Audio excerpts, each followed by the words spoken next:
बिस्मिल्लाहिर्रहमानिर्रहीम। अस्सलामुअलैकुम दोस्तों, क्या हाल चाल हैं। मैं उम्मीद करता हूं कि मेरे तमाम दोस्त खैरियत से होंगे। दोस्तों, मोहम्मद अली भाई एक बछड़ी लेके आए हैं चोलस्तानी। बड़ी अच्छी और साफ़ बछड़ी है। इसकी ये नाफ चेक करें, झालर चेक करें, माशाल्लाह बड़ी प्यारी बछड़ी है। और इस बछड़ी की जो उम्र बताई है वो 1.5 साल मुझे बताई है। तो बाकी जो भी मेरे दोस्त ख़रीदना चाहते हैं, मैं उनसे ये रिक्वेस्ट करूँगा कि वो डेरे पे जाके जानवर देख लें। डेरे पे जाके जानवर को मौके पे आप अपनी तसल्ली करके देखें। जो होगी ओरिजिनल चीज़ आपके सामने आ जाएगी, कैसी है, बड़ी है, छोटी है।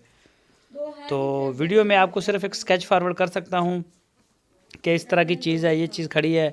लोकेशन है इसकी हरूनाबाद सिटी। और इसकी जो डिमांड की है, इस बछड़ी की डिमांड की है उन्होंने 95,000 रुपये फ़ी पुठा, 95,000 रुपीज़। तो जो भी दोस्त ख़रीदना चाहें वो ख़रीद सकते हैं। तो रिक्वेस्ट मैं यही करूँगा कि मौके पे चीज़ को देख के ख़रीदें। तो ये सबसे बेहतरीन तरीका होता है, ना बेचने वाले को परेशानी, ना ख़रीदार को परेशानी, सब ठीक हो जाता है। तो लोकेशन इसकी हरूनाबाद सिटी है। मोहम्मद अली भाई का नंबर मज़ीद डिटेल के लिए आपकी स्क्रीन के ऊपर नंबर है। इस नंबर के ऊपर आप उनको व्हाट्सएप की कॉल या फिर मोबाइल कॉल दुनिया भर से कर सकते हैं। ये जी चेक करें, माशाल्लाह देखें, रुकरवान कलर भी बड़ा प्यारा है, बूथी बड़ी प्यारी है इसकी, साफ़ बड़ी अच्छी बछड़ी है माशाल्लाह। चेक करें जी।